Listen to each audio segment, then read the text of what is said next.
Thank you for listening to this PodcastOne production. Now available on Apple Podcasts, PodcastOne, Spotify, and anywhere else you get your podcasts. The following program is a PodcastOne.com production. Hello and welcome into the Steve Austin Show. I am producer Sean Gosser, producer of the Steve Austin Show, and this is your first ever Monday Stunner. We're going to take care of business tonight, and that's the bottom line. The Monday Stunner will take a look back at the episodes from last week and give a little preview of what we have coming up for you this week.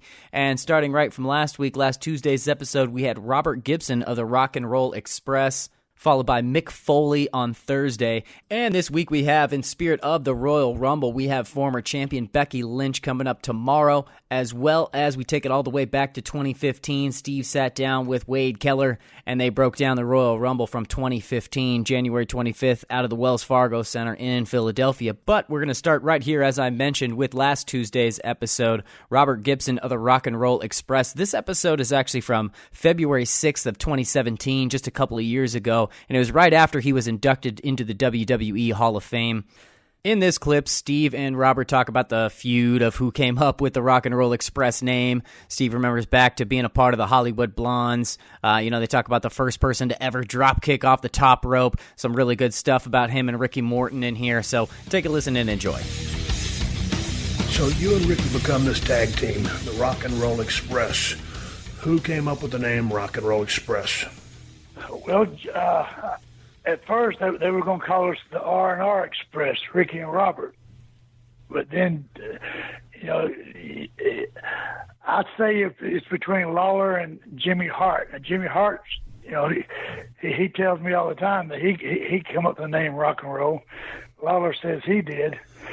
So it's kind of, it's between them two. I really don't know. I just know it's between them two. Okay, so you guys had massive success with it. Y'all were one of my favorite tag teams of all time from, to right now. I was a big fan of you guys, and, I'm just right behind you in age, but you guys were a generation ahead of me in the business. When you and Ricky first got together, you'd been tagging with your brother, Ricky, but now you're with Ricky Morton. How long did it take for you guys to achieve the type of chemistry that you did? Because I was in a tag team, the Hollywood Blondes, with Flying Brian, not for a very long time, but I remember that. It took us a while to really gel together. So how long was that process for you and Ricky? I don't think it took too long, because what I did is I just did with Ricky Morton what my brother taught me with him. So all the spots that me and my brother did, me and Ricky Morton did. And I don't know if you know this or not, but Rick Gibson was the first guy to ever do the drop kick off the top rope. That's what I was reading. 1972. That's a big thing in Japan. They talk about that a lot. Yeah, Rick Gibson was the first guy to do the drop kick off the top rope, and so basically what me and Ricky Morton did was the same stuff that me and my brother did. When did you guys know that you was on something special with the Rock and Roll? I mean, because when Watts took you down there, and like I said, they had the fabulous one, and Watts came in and cherry-picked you, and then all of a sudden here comes Crockett a little bit longer. How was the experience with Bill Watts? How long were y'all there, actually, even a year? We were there from 82 to 85. Okay, so 3 years. Yeah. And you know what? And Eddie Graham, I believe if he hadn't passed, I believe he would have took us to Florida before we even had a chance to go to Mid-South. Because he was like the top of the guy of the NWA back then. And he's the one that come down there and told Jerry Jarrett, that's the team, Rock and Roll Express is the team y'all need to be pushing. Well, who all did you guys work with down there in Mid-South? I mean, Bill Watts' territory, whether it's Mid-South Power Pro or you can eventually turn it into UWF, because you took the titles off the Russians. But who were the established tag teams that you were working in that territory? Well, what they did in Mid-South, they brought the Midnight Express down there. Bill Dundee was the booker then. Yes. They brought the Midnight Express down there and had them go over everybody. Then we came in. They brought us in to work with these other teams, like Ted DiBiase, Dr. Death, Hercules Hernandez. But then they built it up for the Express to fight the Express. So we had our big run with the Midnight. So y'all were already starting with the midnights down there in Mid-South. Exactly. Oh man, because some of your I got to go back and watch more film because most of your stuff that I saw was all the stuff with the Crockett's. Yeah, we drew a lot of money with the Midnight Express down there. Like I said, they went there first, and then we came into Mid-South, and when we left there, we went to Crockett's, and then the Midnight came to Crockett's. Okay, so y'all preceded them. Okay, so then in the early days, then that would have been Bobby and Loverboy Dennis Condra, correct? Correct. How was that combination Bobby and of Dennis? working between, one Bobby and Dennis and then Bobby and Stan? Give me the differences. Oh, man, I tell you, both of them were hell of a workers. I had the pleasure to work with Dennis Condra with my brother against Phil Hickerson. Phil Hickerson and Dennis Condra were a hell of a team. And I got to work with David Schultz. I did my first comeback against David Schultz, and he started calling head scissors and all that stuff. And hell, I was only 18 years old. And that's what I'm saying. The stuff that me and my brother did eventually led back to what me and Ricky Morton did, like the double drop kick. That was mine and my brother's things back in the day. This next clip comes from Mick Foley. Steve and Mick Foley out in Dallas, Texas, doing a live event. This one comes from April 5th, 2016, and Mick is talking all about the legend of Cactus Jack. As many times I've traveled with you, there's a lot of things that I never did ask you. And growing up, back where you grew up, you created this character of Dude Love. I mean, you were backyard wrestling. You were jumping off the roof of your house, doing all this stuff. And then ultimately, you get into business. You do a couple of favors. You pay some dues, and you turn into this guy named Cactus Jack. Now, how do you go from a guy who's all about love and lava lamps to Cactus Jack, who's one of the most vicious, insane, although you're extremely intelligent, characters to ever hit the ring? How did that happen? Why? Dude Love was absolutely what I wanted to be. You know, it was that Chick was magnet. Chick magnet. I wanted wrestling as an escape from all the things that I wasn't in real life. And it might sound odd and outside the borders of mental sanity now, but I'd actually go out with the wig and like the glasses and the orange headband and felt like I was more comfortable being that guy than I was as myself. And I thought, once I start wrestling, I need to establish myself. I need to learn some things. I can't just jump in there as Dude Love. So in the interim period, I decided to become Cactus Jack as a tribute to my dad, who was the original Jack Foley. And it just along the way, it was clear that Mother Nature was not going to cooperate with this Dude Love character. And I kind of embraced the Cactus Jack thing and kind of celebrated what Terry Taylor had taught me, which was if you can't look better than the average person out there, then you got to work as hard as you can to look different, And so everything I did was predicated on looking different and acting different, sizing up situations, reacting differently than the average person would. And that's what Cactus Jack was based on. Okay, Jack then came from your dad, but where did the cactus part of it and where the maniacal ways of Cactus Jack, the vicious streak? Yeah. Well, like I said, at that time, in the mid-'80s, nobody was looking for a guy with my build. I remember Dominic DeNucci personally calling AWA, which was a territory that prided itself on its wrestling, and talking to one of the main people there and saying, I got a boy, he's a good boy. And I knew the question because he answered, well, he's a tall. And he waited another few seconds and he repeated again, well, he's a tall. Because they were wondering what's the body look like. And I'm convinced I was one of the first people to actually invest a little bit of money at the time, $120 into some decent studio photos, And I had the baby oil and I had the barbells and I was doing 3-4 sets of curls. I managed to squeeze off a couple of decent photos and sent them out to Jerry Jarrett and whoever was running full time in 1987, 88. To the point where when I showed up at the studio in Memphis TV, I was told that Randy Hales and and people like that were gathering together, looking at the photos, looking at me, and wondering if we were actually the same guy. Because I showed up in the studio and there's the slightest suggestion of muscle on the deltoid, and that's trick photography. It wasn't. I was just said that the foresight to put a little bit into that but I was booked basically on the way they thought I looked in Memphis.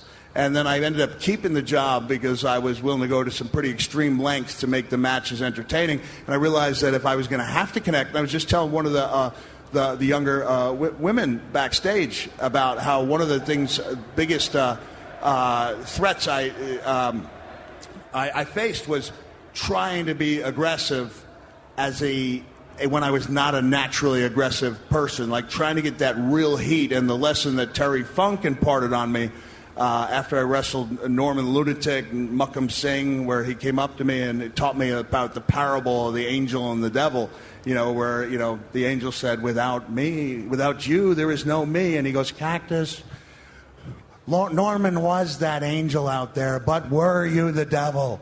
Were you the devil? It doesn't matter what you do. The moves didn't matter if that real anger and the getting the heat wasn't there. And at that point, it wasn't. So I had to work really hard to be that guy who could get the type of heat that would merit the type of response, when the big bumps started happening. If you like what you heard out of those last two clips, you can dial it back just a couple of days ago to get the Robert Gibson episode or with Mick Foley. But let's turn our attention to what we have coming up for you this week, starting with tomorrow's episode, where we take it back again to 2016 to revisit a chat with former Royal Rumble champion Becky Lynch. And we come from a very, middle-income family. And I said, Mom, I'll never ask you for money, but if you could send me $40 for my birthday, I sure would appreciate it, because I didn't have shit. So anyway, I got $40. She sent me two $20 bills, and that got me through about a week. But, with respect to, I wasn't going to quit the business. I didn't have a backup plan. What happened when you got lost along the way? Because you got into some issues with a little alcohol and some other things. That would have been when I was younger. Younger before I started wrestling. A bit of a wild child? I'm a bit of a wild child. Tell me about this. Yeah, I was just... At what age would you say this... Yeah, okay, she'd give me the look. She'd give me the kayfabe look. Okay, you was a wild child. I was a wild child. Let's leave it at that. I was a wild child. So how long were you a wild child? 2 years. Yeah, 2 years. And so just hanging out with friends and doing crazy stuff. Yeah.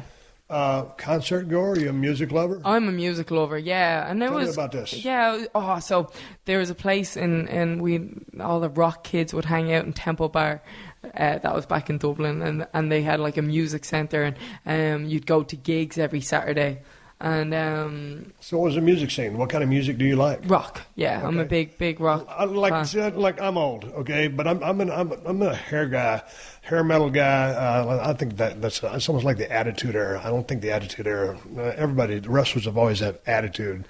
Rock and roll people have always had hair, but I'm big into the hair bands and just hard rock. So, would you be an extreme metalhead or? More of a grunge head, I'd say. Like Pearl Jam would be my favorite band. Man, I dig Pearl Jam, but I was more of an Alice in Chains guy. I love Alice in Chains. Yeah. Love Alice in Chains.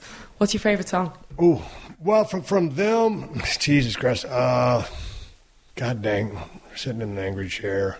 I can't think of the one right now. But have you ever heard of Mad Season? Oh. That was some of the members from, I think it was Lane Staley was a lead singer.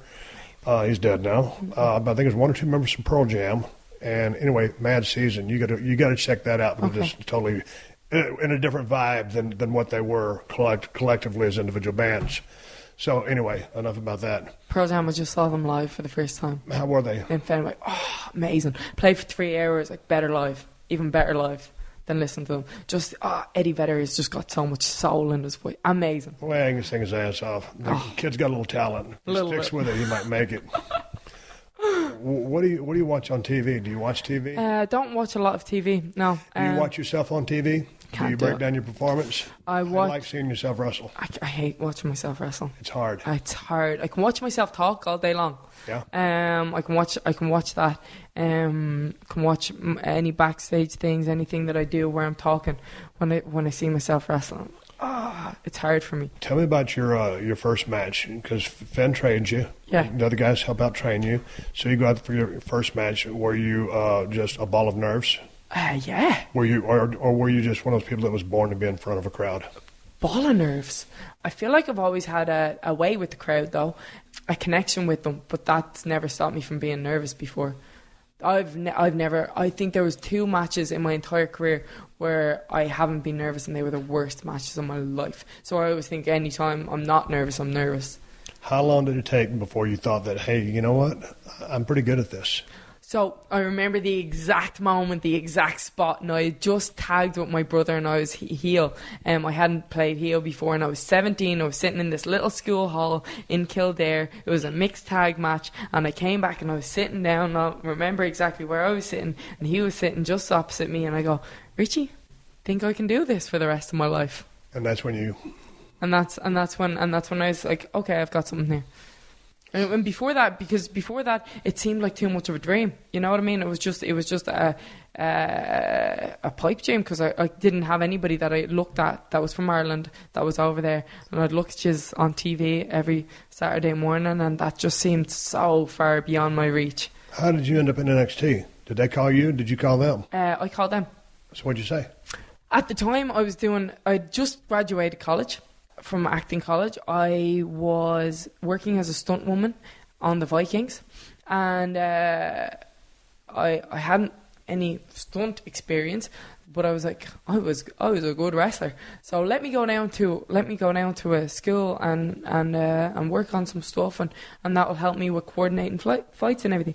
So I went down. I was talking to my friend Joe, who actually was signed to NXT at the time, and he looked at my footwork, and then we talked about promos later, and I told him about how I used to, practice promos, and I'd talk like to myself on bike rides and this, that, and whatever, cutting promos just to myself all the time. And he was like, have you ever gone for a tryout? And I said, no. And he goes, would you? And I go at the time, because I had booked my flights. I booked my visa to come over to New York. I was going to, try give the acting thing a go. Didn't really have a plan, as per Beckyism. I was just like, no, Joe, I've got my plan set in place. I'm going to go over to New York and do all that. And he goes, well, think about it, because I think you'd get in. And I thought about it for a split second. And as soon as he said it, I was like, that's it. Because I felt like I was pushing for passions. You know what I mean? Like, I'd done all these little odd jobs in between in those 7 years, and I was pushing to feel as passionate as I was about wrestling, because I knew what it felt like to be really passionate about something. And I was doing all these things that I enjoyed, and they were great, jobs and fun adventures, but nothing that I felt pulled me. You know what I mean? With everything, I felt like I was pushing. And as soon as he said that, I was like, yeah, that's it. And there wasn't not one doubt in my mind that I was going to get signed. Continuing right along here with our Royal Rumble inspired week, we go back to 2015 for this Thursday's episode. Steve sat down with Wade Keller of Pro Wrestling Torch. They recapped the Royal Rumble from 2015. This one was headlined by Roman Reigns, Brock Lesnar, John Cena. This is where The Rock made his return. This was an interesting night. This was out of Philadelphia at the Wells Fargo Center. Fans were booing like crazy. This is a crazy night. This is an interesting night. So Wade Keller and Steve go over some of their takeaways from that night. Okay, let's talk about the Royal Rumble. What stood out in your mind as the whole event unfolded from start to finish, 1 through 30? I thought it was a really solid first half of the Rumble, and then I thought the second half fell apart. You could tell when they got to the part where they're going to fill the ring in. You're going to have to wait a minute or two, right, and they got to fill the ring in for the mass exodus. I thought they lost something there. I think late in the game, having it for people keeping track, knowing who the last two were, Ziggler and Big Show, if I remember right from last night, were the last two, and I think people keeping score at home knew that. In a way, it took away that sense of, I hope it's a big surprise. Maybe Rock's coming out. But in another way, it led to some predictability at the end. But really, having Bryan get eliminated, the story of the match became the crowd reaction. Right. And they were booing everything, rejecting everything, and they were pissed off. And I don't think the match ever recovered from that, Steve. I don't know if you've ever been in a situation like that where the crowd just at one point gets so deflated there's nothing you can do. I felt bad for the guys in the ring who were working hard. What do you think would have happened had they left Daniel Bryan in to at least the final 5 because you were taking your final 4 down to Big Show Kane, Roman Reigns, and was it Ziggler? Ziggler was out pretty quick. Rusev was obviously hiding at ringside. Yeah, Rusev. But what would have happened had you put Daniel Bryan and left him in there a little bit longer? See, I might be wrong on this because, first of all, I think you're choosing between 2 bad options. So let's establish that first of all. If you're going to have Bryan in the match and eliminate him, you're asking for trouble no matter when he gets eliminated.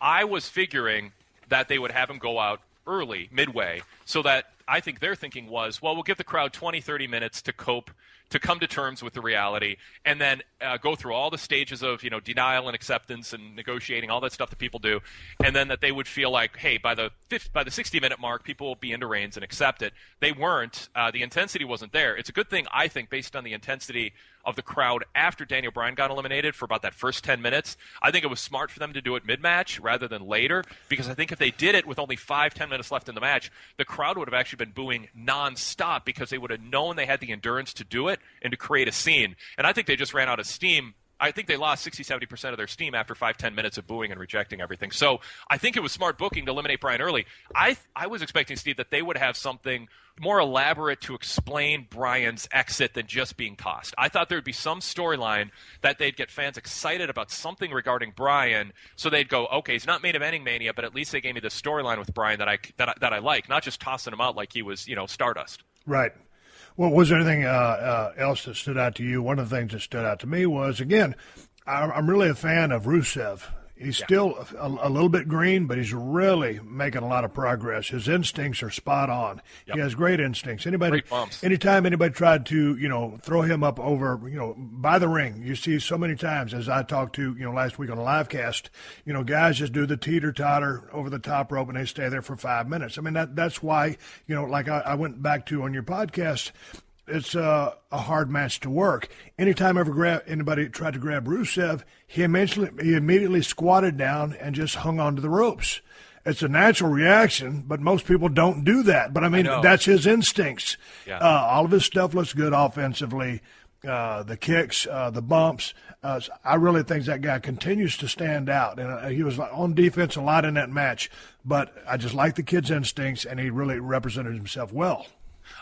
And Steve, somebody asked me this, like, what is Rusev's potential? Because I don't think with that body type and that look that as a face down the line or a heel, he can be the very top guy. Seth Rollins can be the very top guy. Roman Reigns can. I think what he is, and I don't know who to compare him to, but he's can be a top-tier heel, but not the centerpiece main eventer for years. I think, that remains to be seen because he still is so green. But, he's going to have to start incorporating a few more high spots into his work to get there. Just being the menace that he is, I don't think he's going to get there. But you make a very valid point. I just think if he does incorporate a different move set and some high spots into his work, then he can indeed be there. And the fact big man high spots. Big man high. Now, not scientific wrestling, but certainly more so than what he's doing. But he continues to be a guy that I like to watch because his body of work is very solid. I thought I thought having Rusev at ringside and having the announcers play dumb when 17,000 people in the building were chanting for Rusev. Yeah, when WWE tries to outsmart the fans, they better be sure they're going to outsmart the fans, because when they don't, I think it puts the announcers, and announcer credibility is so important. You don't want your announcers to look like buffoons. I feel that way about like babyface tag teams that do a move and then they celebrate together, and that celebration leads to getting attacked by the heels. Right. It makes the babyfaces look dumb. Yeah. Fans don't like to cheer for a product announced by dumb announcers or announcers who play dumb, who are trying to con them. And so that I thought was a misstep. And I wasn't even sure what the strategy was, Steve, with having a fake victory for Rusev and then a real one a few minutes later after eliminating Rusev.